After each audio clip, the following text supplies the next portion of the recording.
got quite an exciting webinar lined up for you, and hopefully it just shows the interest there is in CoPilot and in AI, especially with Office 365.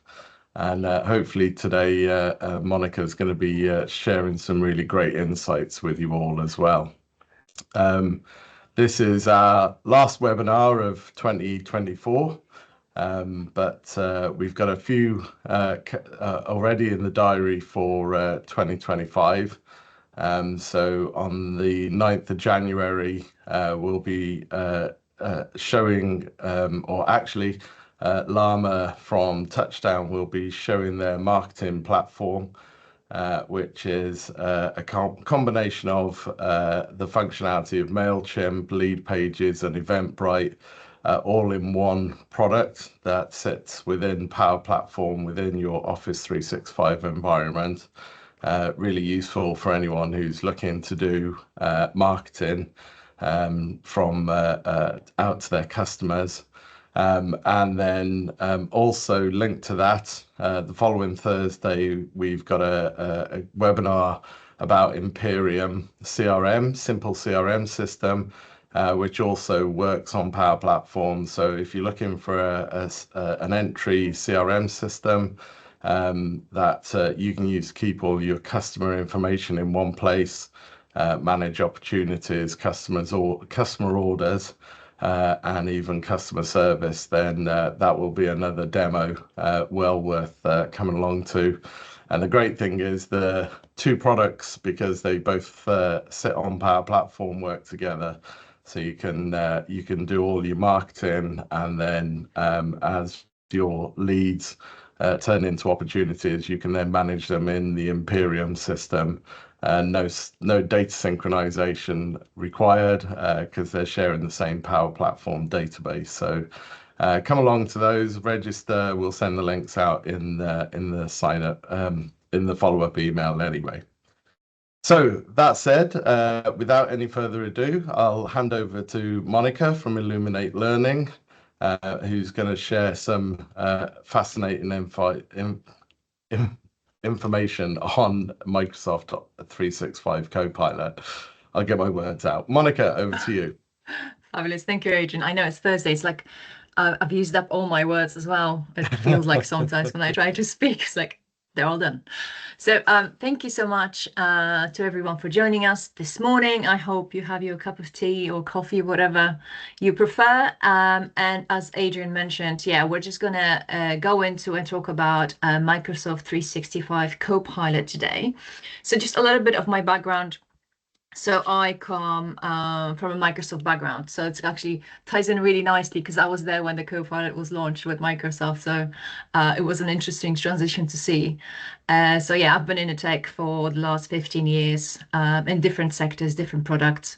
So I'm really excited to be able to bring this to you because, as you kind of will see throughout the presentation, the appetite is huge. And I think what value it can bring to you is also huge. So we're going to go into that. So the structure of today, these are more of like guidelines, key points that we're going to be focusing on. So I'll do a little bit of an introduction to Copilot. So again, just to give you an overview, build a picture and why we're here and what's happening, really.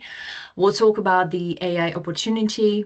So things like, we know we have interest in the AI, but is it a wider interest? Is it just us people that work with tech day to day, or is it maybe everybody else as well? I'm going to talk to you about Copilot option because what I've noticed when we talk about Copilot with our colleagues and we just say the word Copilot, we all assume we mean the same thing, but there are other options as well that are called Copilot, which just to make things a little bit easier for you, right? And keep you on your tiptoes. So we'll literally just touch in on those. We'll have a look at the use cases and personas because, again, that's going to highlight where the value lies, where you can really make some time savings and ROI, right? I will touch in on Teams Premium. which might seem a little bit odd in this conversation, but there's a reason behind it, and I promise I will elaborate a little bit more on that. And we also have some considerations when it comes to AI and deploying CoPilot. So this is going to be, again, high-level overview of what to think about if you believe that CoPilot is the right solution for you, right? There's a couple of bits to keep in mind. And the last bit, Q&A. So if there's any questions that you have as we go through the presentation, you have a Q&A box where you can just pop in those questions, and I'll get a little ping, so I'll see it if somebody's asked something, so I can pretty much navigate to it straight away. But if you'd like to leave it till the end, we can do that as well. So there's a few options for you to kind of engage throughout this hour or so. Okie dokie. So I'll kind of paint the picture, the landscape, right? Like I said, start to talk about what we mean by we have an exciting future ahead. So we kind of have to go back last 4 years. Over the last 4 years, the landscape has shifted, has changed quite dramatically, right? It was a little bit by force. It was kind of something that had to happen, and it would have happened anyway, but it just was accelerated because of 2020 and how that affected how people work, right? And especially over the last year, think you probably have noticed that AI has been making headlines every single day, right? It's always in there. It's always on the top of the mind, or at the back of your head. You use it every single day in your personal lives as well, right? So we definitely do have an exciting future ahead, and I think we're at that point now where most people agree that AI is going to have some kind, huge actually, impact on most of the way that we work, right? Again, daily lives and personal lives already there. In work, it's emerging, right? So, like I said, we've all been using AI for a while, even if you don't necessarily link the two. So I'm just going to bring this one up because I think this brings back. There you go. See, there was an AI popped up just in the chat. I don't know if you can see it. Fantastic. So this little guy here that you can see, right? I think we can probably all remember Clippy, the good old Clippy that came out last century. I'm gonna call it that because it was technically last century. I don't know if you remember, but it's been nearly 30 years since Clippy. I when I was doing this training previously, I kind of got some fun comments saying it's like, this makes me feel really old. But it's been nearly 30 years. So we've had AI for a while. Obviously, we have evolved a lot since Clippy, right? But he was an assistant. Oh, yes, I know, Warren, exactly. 1997. Windows 97 was when we first saw Clippy. And yeah, it was meant to be an assistant. It was meant to make things easier for us, right? Be more productive. So things in like Word, Excel, PowerPoint back then, that was quite limited, obviously. But of course, we now have tools like CoPilot, which has taken it to the next level, right? But that kind of gives you an idea that Microsoft has always been in the space, right? It's not just something that they decided to do like a year ago. They've always been trying to help their customers get the most out of the products, right? And the way they were using it. So yeah, it's not a new story for them. They've been investing in it for quite a while. And yeah, it's not something that we necessarily connect because again, it was kind of like this little clippy thingy popping up once in a while. And it was a bit of a Marmite. I know, I remember guys, some people were like, why is it? It's annoying. Go away. And some people are like, oh my God, this is amazing. It's like gold dust. So yeah, it's interesting to see how that's involved where we're using AI every single day and we don't even blink an eye anymore. So the appetite is definitely there, right? Especially with the tools like Microsoft 365 Copilot. And we've actually just had an anniversary for this one as well. So Copilot first came out, it was announced ages ago, but came out officially out to the market on the 1st November last year. So again, just over a year. It's only been around for a year. Nice, another one. See, it's all working. Everybody's taking notes with their AI assistants. So a huge amount of resources. And again, I was kind of working for Microsoft back then as well. So I know I saw it firsthand. And it's billions and billions of dollars of investment gone into this. So when you think about it on that scale, that investment was made with a long-term kind of plan in their head, right? It's not something you're going to invest in if you're not going to follow up. It's too huge, right? So there is a huge appetite. They had built it up. It has evolved over the last year quite dramatically, I would imagine, because I think at the beginning it was a little bit like, I'm not sure. It's probably just for the enterprises, Fortune 500. But now I think this SMB market is starting to see is like, this can give me an edge. I can get ahead of the competition if I have that tool. Let's have a look at it. So they're starting to see the potential, right? So we're all trying to do more with less now, right? Especially again in the last 4 years when we kind of have this hybrid remote working conditions. And when we kind of ask people, this is kind of these numbers are quite significant when you think about this. 64% of people were struggling to kind of find the time to complete all of the work, right? So imagine if you could delegate some of those repetitive tasks to AI and then focus on something a little bit more creative, more productive. The second stat, again, I'm not surprised about at all. I'm one of those people. I spend a lot more time in Teams, 3 times, probably more for me. Again, it kind of depends on your role, right? But again, there's a reason for that because how we work has changed. 70% of people would love to lessen their workloads with AI, and there's definitely a way to do that quite quickly and instantly, actually. So we're going to cover some of those use cases later on, and it's great to see that the leadership teams are getting on board with that. So they're starting to understand, like, okay, I think AI could be a solution for us in order to increase productivity, right? So all of this is happening right now. And again, it's because of that appetite. So let me ask you I'm not sure if you have access to the chat, but if you don't, that's fine. I'll just make it kind of a rhetorical question. But or maybe if Adrian or Tracy, you can come off mute and have a chip in.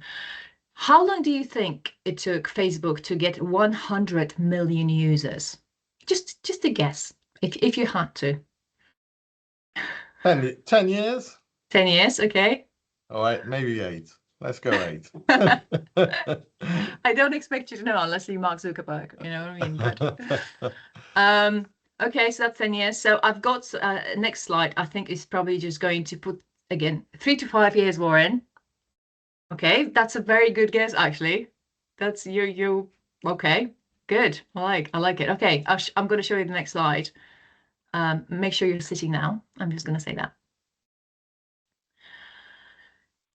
When you look at this data, like literally in comparison, it's quite staggering to see what is happening, right? We have not experienced diffusion at this scale in the tech industry ever. It took 4.5 years for Facebook to get to 100 million users. It took 16 years for mobile phones, which now thinking about is like, what? How could you not have one on you all the time anyway, right? But also where ChatGPT is. It took 3 months, which is virtually no time. 3 months to get to 100 million users is just unheard of. So you see that gentle slope that we used to have? Nope, it's now vertical. Exactly, right, Warren? I know, it's goosebumps as I'm saying it, because again, when you think about it in a kind of appetite or demand kind of thing, 100 million users in 3 months, these were not tech people. These were not IT specialists. These were regular people who just wanted to have a go and see what ChatGPT can help them with, right? Because again, that's a huge base. So it had to involve a lot more spread out and broader audience. And that has not changed. It keeps growing. It keeps growing. So you can't make it any more vertical, obviously. But yeah, you will see that acceleration. And when there's 2 parts to that story, I would imagine you probably have heard of, some mentions of AI is going to take my job, isn't it? Because it can do those repetitive tasks that I do. So there is that fear just a little bit. As you can see, 49% are fearing for their jobs. but still 70 would still delegate. So there's still a huge understanding of the value of it. So when it comes to that fear, when you come across it, when people say AI could take my job, the way I look at this and the way we had a kind of chat internally, it's like I don't think we have to fear that extreme, because there's extremes, right? So we have the world without AI and the world where AI took over, and we have Skynet, and oh my gosh, doom and gloom, right? But what is actually happening is this middle bit right now. So this middle is AI is not going to take your job. What you actually should be thinking about is the people who know how to use AI are going to take your job. That is the bit. That is the fear. Because if somebody has that advantage of being able to do those effectively, they essentially will be a little bit more productive to the people who don't.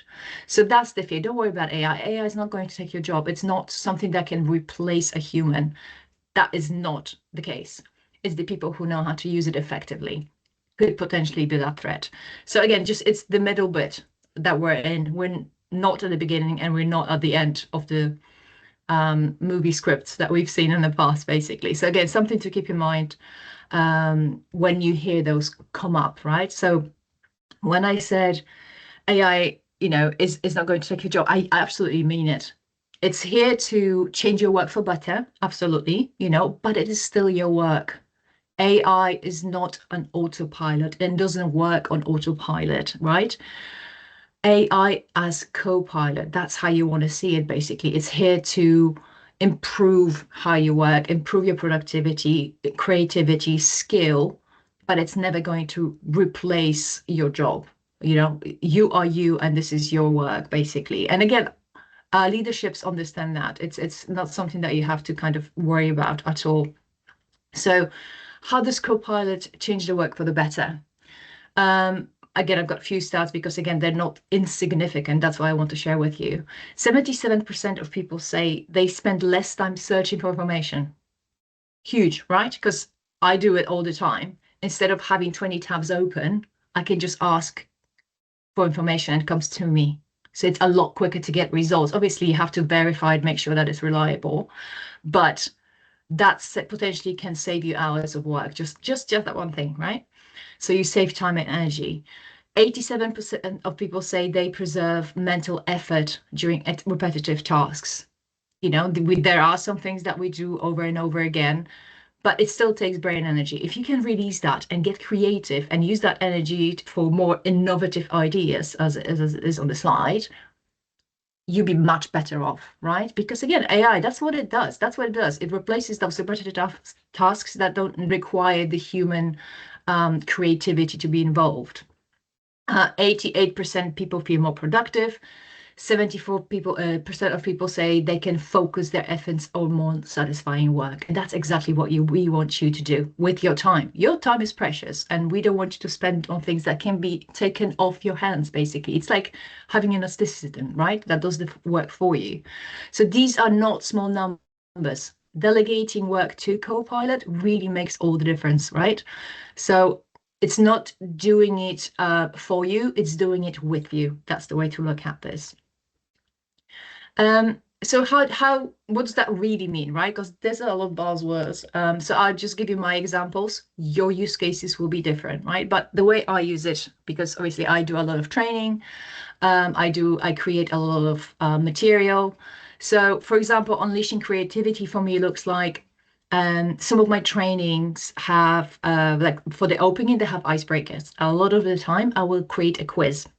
And that quiz can be anything, but another assistant. There we go.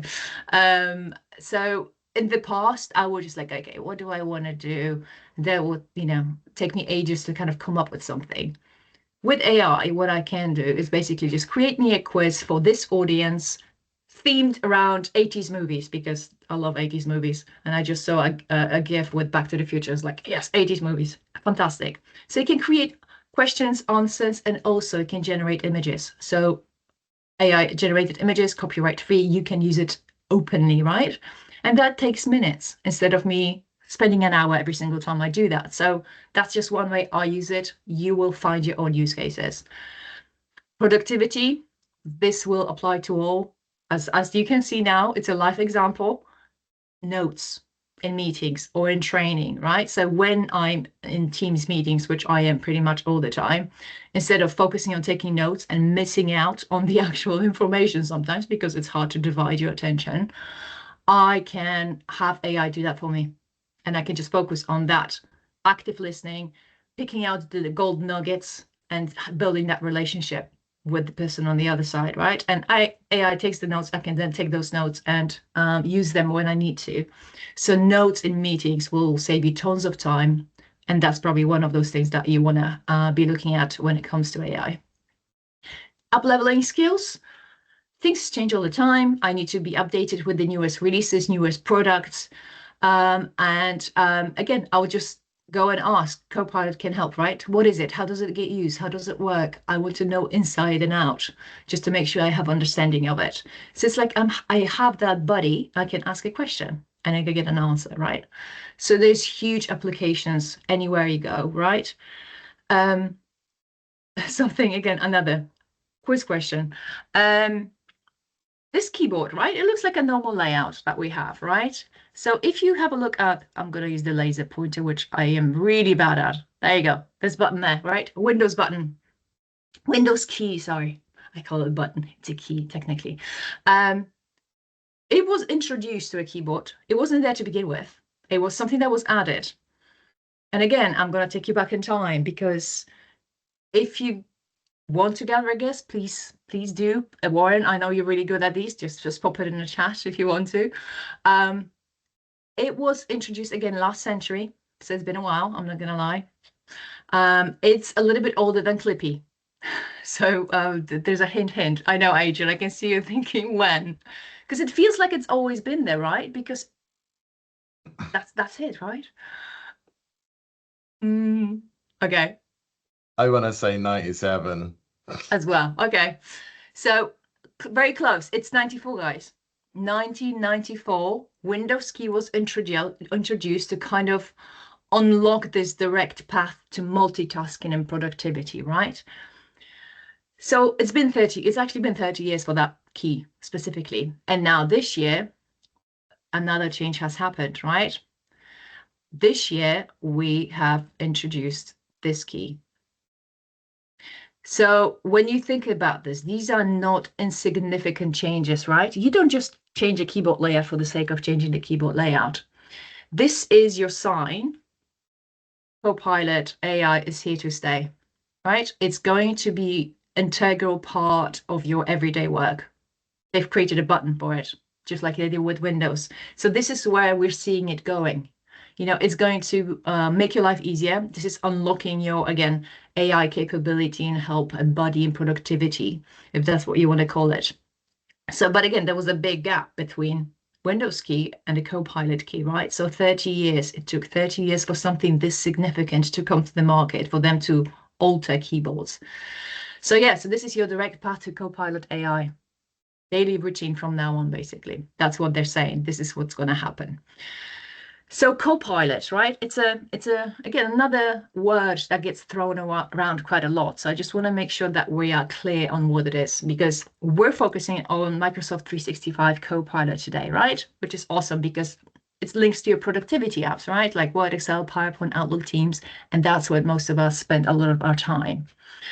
But just to make your life easier, Copilot is a word that is used for a lot of other things. There's pretty much Copilot for everything. So this map, as you can see here, is a bit of an eye test. There's so many different tools that are available on the market that are called Copilot. Again, just to keep you on your toes. They're trying to make sure you're paying attention, basically, I think. So there's obviously Copilot for the Edge browser. We've got Power Platform Copilot. We've got Copilot Studio, so there's loads of different products. Most of the time, I think people are on the same page, and we're talking about this piece of pie here, right? This one here, that one, right? The last bit. Looks like a pizza now. I think it's lunchtime. Not quite there yet, almost. So yeah, we're talking about modern workplace, right? Microsoft 365. So again, when you're speaking to people and you're having those conversations, just make sure that it's clarified, just in case they're meaning something else, right? Because they could be talking about Copilot for the Edge browser because they saw it pop up and they were talking about that. So again, just hint, hint, right? So Microsoft 365 Copilot, how does it work really, right? Because again, we kind of need to understand what's happening under the hood, and I'm not going to go technical at all. I just want to give you an overview because there's a difference between other AI models that use LLMs, so large language models. Sorry, that phrase is really hard for me to say because English is not my first language. So LLMs, right? And LLM used within Microsoft 365 Copilot. They're different, and there's a huge advantage of the Copilot one. So on the top level, when you think about a large language model, that was better. They're trained on a massive amount of data, right? Public data, like books, like websites, like articles, and they just learn stuff. So when you ask them a question, when you make a prompt, when you make a statement, it then generates a response based on what it knows and also on what its understanding is of what you've asked, basically, right? That's fairly standard. In Microsoft 365 Copilot, first of all, it is not trained on your organizational data, so you don't have to worry about that. It's only within your boundary of a tenant. That's it. But also what is being added to that consideration onto that response being built for you is this Microsoft Graph data and Microsoft 365 apps. So your Microsoft Graph data is basically pulls from OneDrive, pulls from SharePoint, emails, Teams chat. So when you get that response, it's specific to you, to your organization. So you get a much more targeted response that you can ask a lot more specific questions, right? And like I said, it stays in this bubble that is your tenant. So it never goes outside of it. So it's a very secure way of getting a lot of your responses covered in a safe environment. So that's a huge advantage. You've got those open kind of AI models that just use LLMs, and then you've got Microsoft 365 Copilot, which uses LLM, Graph, and Microsoft 365 integration, right? So you've got much more, a much clearer advantage basically in there. So I touched on data and this bubble or the boundary, whatever you want to call it, right? And that's to do with security. So it's, again, something to mention because it's important, and I know it has come up in a few conversations. Microsoft has been a leader in data security for years and years and years, and that's not changing. It's only accelerating, right? And they invest millions and billions of dollars into that space because it is crucial for every single organization, especially now that we have AI tools in place. So to kind of make it really clear, I'll probably just move to the next slide. Actually, it's probably better. Your data is your data. It is not being used to train any models, any AI models, LLMs. It doesn't go outside that bubble, that boundary that we had spoken about. You protect it at every single step throughout that journey of me asking a question, Copilot thinking about it and spitting it back to me, basically. So you protect it throughout that whole process, so you don't have to worry about this. And basically, Copilot honors existing permissions and policies you have for your data. So what that means, I'm going to translate that. For example, again, one of the questions we've had was, okay, we have a Copilot now, and what happens if somebody asks for something they shouldn't know? So again, a made up example. Let's say I'm working with a nemesis. I have a nemesis at work, right? They're much better than me because they've been there for 20 years and they have huge experience, and I really want to be there in their spot. So I can ask a Copilot, please tell me what Kevin's bonus was last year, because if I know their bonus, that will give me motivation to get better at my job, right? Okay, cool. So what happens with that information, right? Is Copilot going to tell me what Kevin's bonus was last year? It's not. It's not. Basically, exactly what it's not. if that was not my information to know in the first place, I've never had access because I'm not in finance, I'm not Kevin's manager, and I'm not in HR. I'm not sure who's got access, but if I'm neither of those functions and I've never had been privy to that information, Copilot's not going just to create one for me. No, Copilot honors your existing permissions, right? So it inherits them. So whatever your permissions and policies on data is, Copilot will inherit those. It's not going to make up. Is that because of the security model in Active Directory? It's your data governance kind of structure. Yeah, there's more questions. Let me just have a look because it's relevant. Is a permission audit essential before starting a journey? I would always advise a kind of Adrian can speak of that because I'm sure you provide the kind of readiness assessments. Yeah, absolutely. So there is, it's all about making sure that your 365 environment's set up correctly, that you've got your SharePoint site secured, that the correct people are in the correct teams and so on. So yeah, we can certainly help with that up front. And depending on the size of the organization, we can also engage Microsoft in a security assessment as well. So yeah, if you'd like more details with that about that, then I'm happy to follow up. Yeah, definitely. It's always recommended just because again you're dealing with sensitive data, right? And you want to make sure that the right people have access to the right things. So we do understand it's it has never been as important in the past. So a lot of the time, again, one example that I can give you that I've noticed there's only like 4 people in our organization, so very different, right? But when I share a file, the default setting is to permit it to be seen by all in the organization, and a lot of people kind of just press that button, didn't even check what that setting is. So it's all of those permissions and policies that need to be checked to make sure that you have right labels on the right documents and things like that.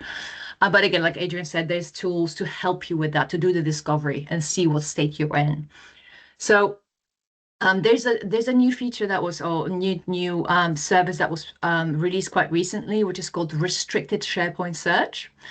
And that what can do, it can allow you to create like a bubble or a list of sites which are ready to benefit from Copilot. So if you know that this part of your business has data governance sorted, 100% accurate, safe, secure, we can have Copilot in that silo. You can use restricted SharePoint search just to basically get your toe in the water, just to get that Copilot going. And once this is running, you can start looking at, getting the other places into the same state, secure state of your data. So there are ways kind of around it if you need to kind of do that research and make sure that everything's as it should be. So again, like I said, your data is your data, it's secure. Your responsibility is basically just to make sure that you have the right policies in place. Let's have a look at use cases, because again, this is the fun stuff, right? This is where we get to do things. Yay! So we'll have a look at some use cases, like I said. Some are more generic than others. You will find your own. You will see where you can make most time savings, right? Where are your time leaks every day? That can be very easy. It's like a low-hanging fruit. You can just grab and go with it. And it's going to save you 10, 15 minutes every single time you do it. So we've broken it down by departments that are kind of seen in every organization. So if you think about this, when you have Microsoft 365 Copilot integrated into the apps in HR, in sales, legal, finance, IT, that will free their focus to be on something a little bit more important work, right? So Copilot takes care of that busy work for them, and it works alongside you to kind of make sure that you have time to get a little bit more productive in another kind of part of the business, right? So when we're thinking about the best way of doing this, because it can be very tempting to just get again, if you want to test it out, get 10 licenses and give 1 license to each department so they can all try it out. There's probably a more strategic approach to do this. And the reason I say that is because if you focus your attention on one department at a time, that will give you tangible ROI and use cases you can then use to deploy Copilot and other kind of functions within your business, because you've already proven its success. They absolutely love it. You can also have a champion in that department and then say, listen, look at the savings, the time savings they have done. Look at the productivity numbers. Look at the well-being, because it's also about the mindset, right? Look at that case. Can we please have an investment and broader deployment? So if you do it kind of that way, again, like I said, it's just a little bit more strategic and it builds your business case a little bit clearer. So when you look at the tasks that people do within those departments, and like I said, this is quite generic, but there are things we all do, right? So for example, if we look at this one, post sales, this doesn't have to be sales. This could be post meeting. This could be post new client onboarding. Could be anything, right? So you have a meeting with someone, and after that meeting, best practice is to send a follow-up email, like Adrian just said. You're gonna get a follow-up email after this, right? With all the information. So you would say, hello, everyone. Thank you so much for the meeting we just had. It was great to catch up. This is what we have discussed. So you would just add the notes in. You would then say, and these are our next steps to XYZ, right? Fab. 15 minutes to write that email, right? Because you have to get your notes in check. You have to make sure you have the clear next steps and that it's concise and makes sense. Imagine if that can be done by AI, right? Because we're in a Teams meeting, we already have AI assistants running. Those notes are taken care for you, so you don't have to do it manually. So like I said, you can just focus on the relationship you have with the person on the other side. You can then ask Copilot to, could you summarize it in bullet points and make sure that you include actions items for specific people so you know it's clear who's doing what. And you can just copy that into an email. Restructure it, of course, make sure that it sounds like you. You can use Copilot for that. And then you're done. So you're saving yourself 10, 15 minutes every single time you have to do this.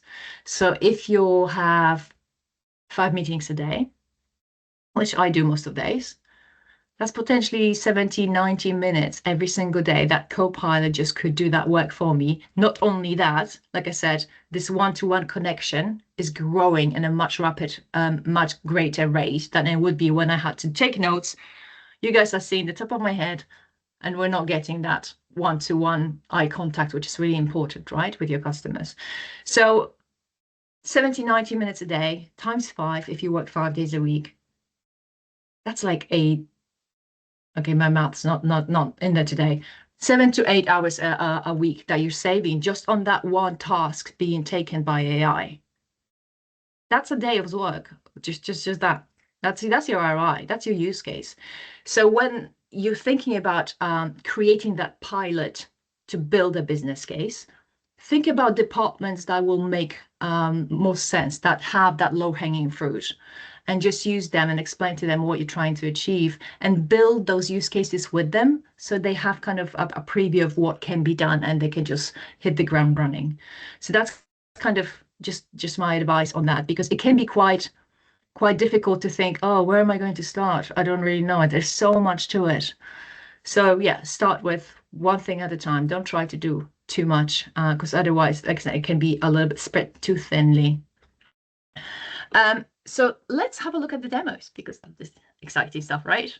So we're going to look at some examples in Word, Excel, PowerPoint, Outlook, and Teams as well, because like I said, I believe Teams works for everyone, right? We all spend times in there, and the biggest time savings I've seen for myself personally is in Teams and Outlook. But we'll have a look at other scenarios as well, because I understand people have different roles, right? So let's have a look at a Word. Yay! So Word for me, I think the fear of the blank page, I call it, is one of those things, isn't it? When you kind of like, I know what I need to do. Just getting started with that first bullet point, with that first sentence, paragraph, or whatever, is a little bit like, oh my God, I just need to get started. How do I do this? you can ask CoPilot. So, especially if you have another source that you're pulling from, which a lot of the time I do. So I'm referencing something. You can ask CoPilot. It's like it can be quite specific. Draft a 2-page project proposal based on this data, and you just attach a document, and CoPilot just goes through it. It's like, boop, here it is, right? And it takes 30 seconds of that. So you have those bare bones, you have that structure, you can tweak that prompt because every time it finishes a prompt, it will just ask you, is there something more specific? Do you want me to tailor this to a specific case? Blah, blah. So you can make sure that you're adding more information and you're teaching it what else you need from that result. And it will adjust its response. And then, okay, it's like, oh, can you make it more concise? Oh, could you please replace this bullet point with this? So you keep creating that document, and eventually, obviously, it starts to look the way you want, and you can just step away and just finish up. Make sure again it sounds like you, that it's not Copilot language, because sometimes you can feel you can kind of, when I see some of the things that I see in websites, I can say, oh, that's a bit like Copilot, but okay.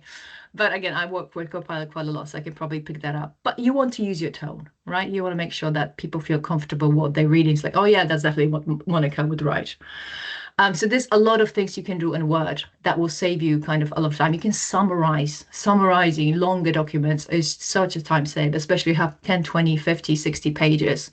It's like, oh, could you summarize and pull out the most important bits? And if there's any actions for me, please bullet point those as well. Boom, done, right? In a few seconds, rather than you reading 60-page document. So again, that's kind of one way. That's just one. Let's have a look at PowerPoint. I don't know how much time you spend in PowerPoint, but sometimes my training is not created by Copilot, because somebody asked yesterday, did you use Copilot to create your training? It's like, no, I have to do it myself. But what we do sometimes is when we have some, again, documents that we want to present in a more presentable way, so it's easier for the reader to absorb the information. It needs a little bit of oomph because it's quite dry on a page. You want to make it visual. PowerPoint is a great way of doing this because, again, you can reference your existing documents in SharePoint, in OneDrive, in your Teams chat, and say, could you use this document and create a 5-slide presentation? For Word, let me have a look. There's a question. Oh, yay. For Word, can it use template responses used within a library? Yes, absolutely. You can use template. You can create templates, and you can then ask it, use this template for this. 100%. Same for PowerPoint, same for Excel. Yeah, you can use templates. They're good, kind of, because there's a brand voice, isn't there? There's a bright guideline that you have to follow. So it can be tone of voice, it can be specific colors or logos or formatting. Absolutely, yes, you can. So yeah, PowerPoint, like I said, more of a visual tool, depends how you use it. So you can kind of ask it to adjust it to whatever you need. Again, I don't know how much time you spend PowerPoint, but if you need to present something visually, that's a great tool to have. If you don't have those skills, maybe it's a new skill. Maybe you changed the role and now you need to do this because you're presenting to partners. And it's like, oh, I'm not sure where to start. Copilot. Excel. Excel is an interesting tool, isn't it? So hands up, I don't use Excel in any way, shape, or form that it probably should be used as, because that's not my role, right? I don't work in finance or accounting or anything math related, anything that would require formula or present data in a kind of tabular form. So I use 5-10% maybe, if that. So for me, Copilot in Excel is a huge, huge advantage because I don't necessarily know how to get a result out of the data. So I can ask it, like, what formula do I use to get this? And it can advise you. And in the past, I would use Formula Builder, which was hit or miss. So Copilot in Excel, especially, caveat, is a great tool for people who are not expert users. If you are an advanced user and you're a power user and you live and breathe Excel, Copilot is probably not the right tool for you because you already know how to do stuff, right? And you have it in your pinky and you know all your formulas by heart, your formatting, your pivot tables, your macros, all singing and dancing. For an average user, this is a great tool to kind of get you up to speed of how to do things, how to represent data more clearly, how to find trends and insights. So Excel, slightly different beastie just because of the complexity of the software in the first place, right? It can do so much as a tool without even CoPilot having been kind of implemented in it. Outlook, oh, you're gonna love this. Outlook, oh, thank gosh for CoPilot and Outlook. License the load quite dramatically. You can draft emails. I will tell you, it's a behavioral change. It's a big shift to kind of let something else write emails for you. I'm a good example of that. A lot of times I'll write an email like, I could have asked Copilot, so I'll have it rewrite it so I kind of get an idea of it. So I myself need to get it into a better habit, but it is a great tool. So for example, I'll tell you a story that my colleague, my ex-colleague from Microsoft, told me and was fine to share openly in public is he's dyslexic. So for him to write an email sometimes took hours, if not a day. And it's not because he stood, he was just sitting in front of a screen for 8 hours trying to write an email. His process was he would write a sentence. It's like, oh my God, I get stuck. I don't know what to do. I'm going to go do something else. And he would go and do something else for an hour or two. Then he would go back to the same email, do another sentence, go back out. So those would be like a chopped up process for him, and it would sometimes take him way too long to write an email. And Copilot took that over for him. So he had that kind of framework done, and he could again just tweak it. So going from a few hours to 15 minutes was a huge kind of almost lifesaver for him. So that's just one example, right? But obviously summarizing emails, we're all going to go on holidays, I hope, for Christmas break. For at least a few days, please go. And when you come back, you're going to come back to a list of emails. I don't know how many you're going to get, but probably too many. So if that happens, you can ask Copilot, like, oh, could you summarize what I've missed and highlight the urgent, the most important, or emails that sound urgent, because it will try to pick up on the tone, on words used or exclamation marks, things like that. So you can use that to kind of filter through a lot quicker, right? That's one way of using it. There's another really cool tool that there's a video. So I'm gonna show you a video in here as well. CoPilot and Outlook can help you prioritize.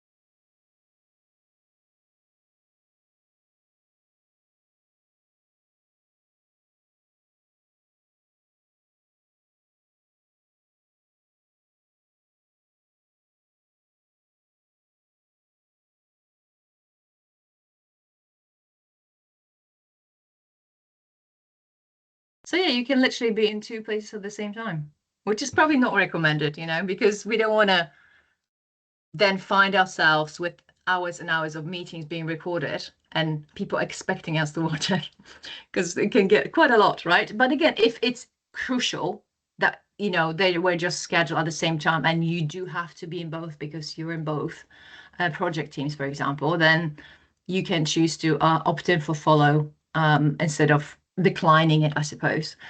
And Copilot and Teams, like I said, this is going to be a huge time saver. Anything from summarizing, creating notes, bullet points, action items. It's like, oh, which items are for me? And also creating like, what could be the follow-up questions, or what questions haven't been answered yet?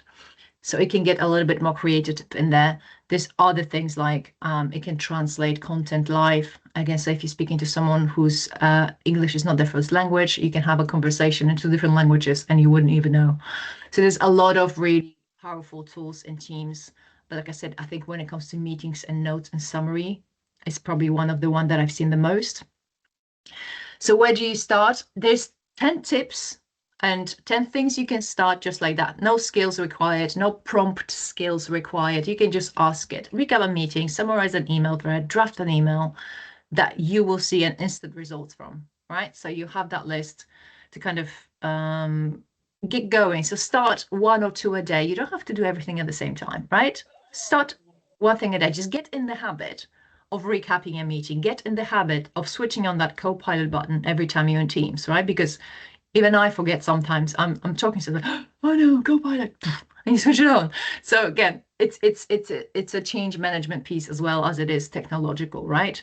It will come with time. So as we were speaking of Teams, I did mention I'm gonna briefly touch on this. And why am I talking about this? So Teams Premium, it's a slightly different type of license, and basically the way we see it is you can use this as a stepping stone on your path to adopting Copilot. So let's say you've spoken to Adrian and you think, okay, we need to get our data sorted first, but we would really like to try something. You can use Teams Premium license to try using Copilot in Teams. There's most of the tools from the Copilot license are also in Teams Premium license. So you have that Copilot tool in there. So again, if you are focusing on the productivity side of things, right? Which would be this one, generating the automated meeting notes and tasks live, right?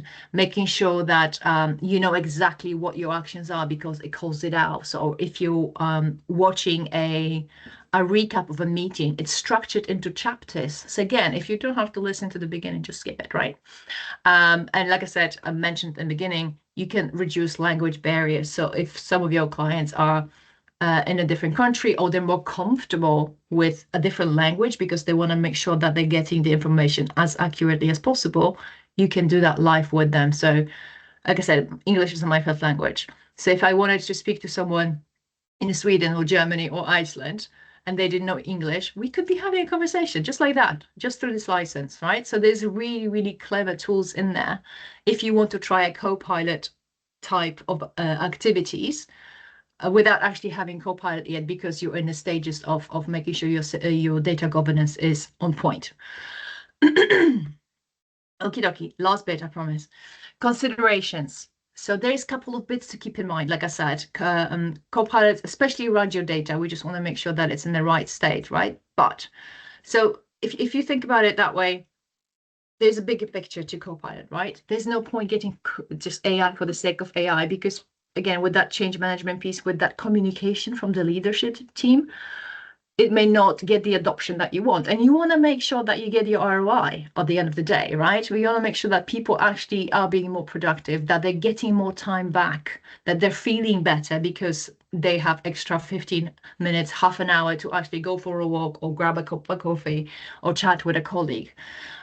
So first of all, where does AI fit within your business goals? Because it's a top level conversation, right? You need to make sure that it aligns to what you're trying to achieve. And how does that fit in? What pain points are we trying to solve with AI, right? What tasks can be replaced with that? Like the note taking, like the drafting of documents, blah, blah, blah. And based on that, you can then decide, okay, this department would be a great for pilot because they do all of these things, right? Let's have a chat with them. What are your current capabilities? What is your data strategy, right? But also infrastructure and resources. So things like, are you using SharePoint? Are you using OneDrive? Do you have someone who could be almost a dedicated resource to that deployment process? Because again, you have to think of all of those things and make sure you tick all the boxes so that process is as smooth as possible, especially if you're starting with a pilot and then moving on to other departments. You need to have someone who looks after that to, again, make it as successful as possible. So there's few steps of getting ready. So again, engage your stakeholders, make sure everybody knows what's happening. So you start that change management piece really early, get that messaging out so people get on board, create those use cases. Start with one pilot department which you feel will be able to be used as a business case to be then deployed to other sections of your business, right? And then based on those successes, you scale up and you go firm-wide. And then adoption's high, change management was successful. People are happier because they're getting more time back. Business is happy because it's being more productive and ROI is flowing in. So everybody wins. But again, it's more of a structured strategic approach to it because it is very easy just to get a license, but we want to make sure that you have all the tools in place and that you understand it and you get most out of it because it's a fantastic tool when you use it. It just like anything new in technology, right? It just requires a little bit of prep. That's it. Okie dokie. Q&A. We've got a few minutes left. So any other questions? I know we've got had a few in the chat, but if there's anything else, let's pop it in, so we make sure you get the most value out of this hour. Well, we're waiting for that, Monica. I mean, I have to say we've been using it internally as well. So we've used it to draft press articles that have gone out for marketing, and because they've got access to our entire SharePoint, it knows about the products and services we provide. We've used it for generating PowerPoint slides from documents as well. I have to say I'm an Excel addict, so yeah, not so I much think Excel. it's again, it's a bit of a Marmite, isn't it? You either just like dive right in, or you're like, I'm just gonna make a list. It's fine. So, Absolutely. Yeah. But I mean, some of the things in Outlook as well. So you can, as you say, you draft an email, and then CoPilot can give you ways to enhance that to make it more professional, or make suggestions on how to change those emails as well. So yeah, we found it really useful internally, even in coming up with responses to some difficult emails as well. I've done that. I'm not gonna lie. I was like, how do I reply to this customer? Yeah. So yeah, I think at the end of the day, this technology is just going to get used more and more. So it's more important than ever for businesses to kind of understand the advantages and what it can bring to their organization. The question, for creating documents to generate articles, websites, content, how does it compare to something like ChatGPT, Claude, in its power to be creative? So with ChatGPT or any other kind of free AI services, first of all, obviously those services won't tap into your information that you have on your SharePoint OneDrive, so it won't be able to pull any references. And anything you put in ChatGPT or Claude will automatically be used to train the LLM. So I'm talking about the other side of this, and also it will then be used to so other people can view it. So for example, if you use ChatGPT to say, oh, create this business case based on this article internal document that we have, that article then would be visible to everyone else in the world that uses the similar prompt. Say, oh, we found this information for you, here you go. So it will leak essentially. Whereas if you're using M365, again, like I said, everything stays within your boundaries, so it's secure. So if you're using internal documents to create those websites and articles, first of all, it will use your colors, it will use your images, it will use your voice. So you won't have to adapt as much. And the data and the information that it brings out is going to be accurate because it's pulling from the internal resources rather than going off on the internet and looking for public databases. And ChatGPT, to be fair, any AI, I'm not gonna, be specific to ChatGPT, always verify. So advantage of the M365 Copilot is that when you get a result, it references all the resources it's pulled this information from. So if you're like, that doesn't sound right, you can click on the link and it will take you to the document or whatever it may be that it used the information from. So you can check. Whereas with ChatGPT and Claude, when it pulls the information, it could be pulling from Wikipedia and you don't know if it's accurate. So there's a risk of having inaccurate information if you're using unreliable sources because you don't have a reference. So you cannot check with ChatGPT. With M365, you can. So 100%, if it's anything that you need to drop that's professional, that's related to your business, make sure you stay within your boundary. Make sure you stay within your Microsoft 365 Copilot because your resources are reliable, assuming obviously your documentation is accurate. But also, again, it's your voice and it's your data and it stays within your tenant. You don't have to worry about anything else. And also things like purview as well, being able to set information policies on documents so that, that's stopping users within your business being able to take your Word documents and push them into ChatGPT. Correct. So, there's other parts that you need to think about as an organization in order to protect your data, not just the permission structure in the folders. Yeah. So basically, if you're creating an article or a document which is based off another document internally in your company, that new document you're creating is inheriting those permissions as well. So it's not like it's free for all. It's still going to be restricted the same way the original source was. So there again, Copilot always make sure that it stays in exactly the same level. It's not going to change just because it's a brand new document you had created. So yeah, information protection stays the same. Well, if there's no more questions, Monica, thank you very much. It's really good insight. And we're more than happy to talk to you guys that have attended today. I'm just seeing in the there's a Q&A as well. Okay. Licensing. Okay, so licensing question, that's for you, Adrian. Most likely. Absolutely. Just bringing up the Q&A now.